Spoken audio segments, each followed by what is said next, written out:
Hello everyone, Hindi ज्ञान सागर channel में आप सभी का बहुत बहुत स्वागत है। आज की वीडियो, ये जितने भी वीडियो मैं बना रही हूँ, ये ख़ास तौर से टीजीटी, पीजीटी, टेट, सीटेट के लिए हैं और आप लोगों के लिए, वैसे तो ये सभी के लिए उपयोगी हैं, जहाँ पर आपके हिंदी के प्रश्न आते हैं और इनके लिए ख़ास तौर से बहुत ही ज़्यादा उपयोगी हैं। तो आज की वीडियो का टॉपिक है अष्टछाप के कवियों का इतिहास। अष्टछाप के कवियों का इतिहास। अष्टछाप से एक ना एक क्वेश्चन जरूर आ जाता है। तो आपको मेरा प्रयास अगर अच्छा लग रहा है तो वीडियो को लाइक और शेयर करना ना भूलें। तो आइए बात करते हैं अष्टछाप के कवियों की। तो अष्टछाप की स्थापना विट्ठलनाथ ने 1565 में की थी। विट्ठलनाथ के पिता बल्लभाचार्य ने पुष्टि मार्ग का प्रवर्तन किया। बल्लभाचार्य, आप सोच रहे होंगे कि कौन है, तो वो सूरदास जी के जो गुरु थे वो बल्लभाचार्य थे। तो उन्हीं के बारे में बताया जा रहा है। जैसे एक क्वेश्चन बन सकता है कि पुष्टि मार्ग के प्रवर्तक कौन थे, तो आंसर है बल्लभाचार्य। अष्टछाप की स्थापना किसने की? विट्ठलनाथ ने। किस सन में की? 1565 में। इस प्रकार आपके यहाँ से 3 या 4 क्वेश्चन बन गए। आगे बढ़ते हैं। बल्लभाचार्य के शिष्यों का वृतांत। जो बल्लभाचार्य थे उनके शिष्यों का वृतांत कहाँ पर मिलता है वो जान लेते हैं। उस रचना का नाम है 84 वैष्णवन की वार्ता। तो बल्लभाचार्य के शिष्यों का वृतांत जो मिलता है उसमें मिलता है 84 वैष्णवन की वार्ता में। और जो उनके पुत्र थे विट्ठलनाथ, उनके शिष्यों का वृतांत मिलता है, उस रचना का नाम है 200 वैष्णवन की वार्ता। ये दोनों ही रचनाएं गोकुलनाथ ने लिखी थी, 84 वैष्णवन की वार्ता और 200 वैष्णवन की वार्ता। इसके जो रचनाकार थे गोकुलनाथ थे। अब बात करेंगे हम बल्लभाचार्य के शिष्य और विट्ठलनाथ के शिष्यों की, क्योंकि इनमें से एक क्वेश्चन जरूर ही आता है और हमें याद करना बहुत ज़रूरी है। फिर से वही बात कहूँगी कि अभी तो हम पढ़ लेते हैं, लेकिन बात तो तब है जब हमें ये एग्ज़ाम हॉल में ये चीज़ें याद रहें, हमारे दिमाग में बनी रहें। और दिमाग में कैसे बनी रहती है? जब हम किसी चीज़ को एक ट्रिक के माध्यम से याद कर लेते हैं। तो इनकी भी मैंने ट्रिक बनाई है, आइए देखते हैं। एक तरफ मैंने लिखे हैं, ये अष्टछाप के कवि हैं। ये सारे 8 कवि दे रखे हैं मैंने यहाँ पर, 8 कवियों के नाम दे रखे हैं और 4 इसमें बल्लभाचार्य के शिष्य थे, 4 विट्ठलनाथ के शिष्य थे। तो ये अष्टछाप के कवि थे। 8 कवि थे जो कि अष्टछाप के कवि कहलाए। तो बात करते हैं पहले नंबर पर।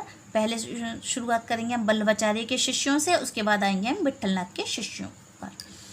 तो सर्वप्रथम कुंभनदास। बल्लभाचार्य के पहले जो शिष्य थे वो थे कुंभनदास, जिनका जन्म 1468 और उनकी मृत्यु हुई थी 1583 में। दूसरे नंबर पर हैं सूरदास, जो इनके सर्वप्रिय शिष्य थे। सूरदास जिनका जन्म 1478 में हुआ था और मृत्यु 1583 में हुई थी। तीसरे नंबर पर है परमानंदास, 1493 में इनका जन्म हुआ था। इनकी मृत्यु के बारे में अभी ज्ञात नहीं है, डेट कंफर्म नहीं थी इसलिए मैंने लिखी नहीं है।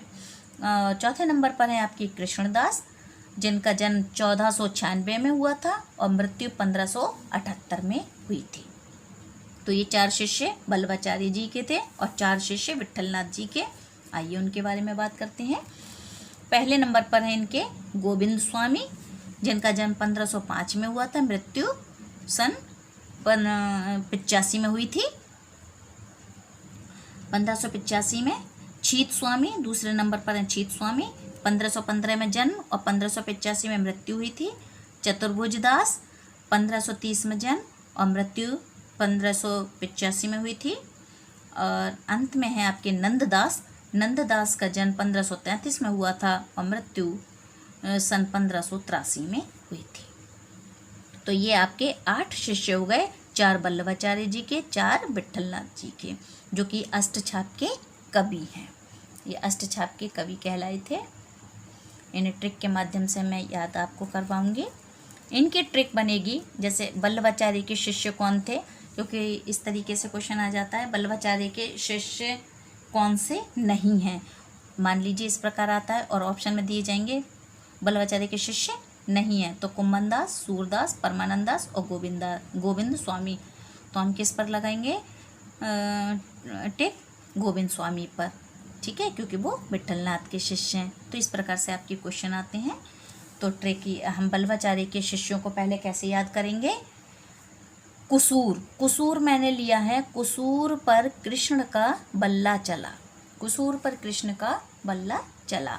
तो कु से मैंने लिया है कुम्भनदास से कु ले लिया, सूरदास से सूर लिया और परमानंदास से पर लिया, कृष्णदास से कृष्ण लिया शब्द, और बल्ला मैंने वल्लभाचार्य को कहा। तो कुसूर पर कृष्ण का बल्ला चला, हमारे चारों कवि वल्लभाचार्य जी के आ गए। दूसरी ट्रिक है आपकी विट्ठलनाथ के शिष्यों की। तो मैंने लाइन वाइज ही याद करवाए हैं आपको जो सीरियल से हैं। तो विट्ठलनाथ के शिष्यों की ट्रिक देख लेते हैं। गोविंद छत पर चतुर्नंद के साथ बैठे हैं।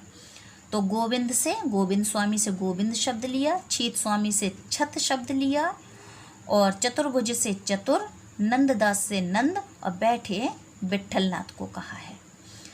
तो दोनों ही ट्रिक आपको आसानी से याद हो जाएंगी कि गोविंद छत पर चतुर्नंद के साथ बैठे हैं और वल्लभाचार्य के शिष्य कुसूर पर कृष्ण का बल्ला चला।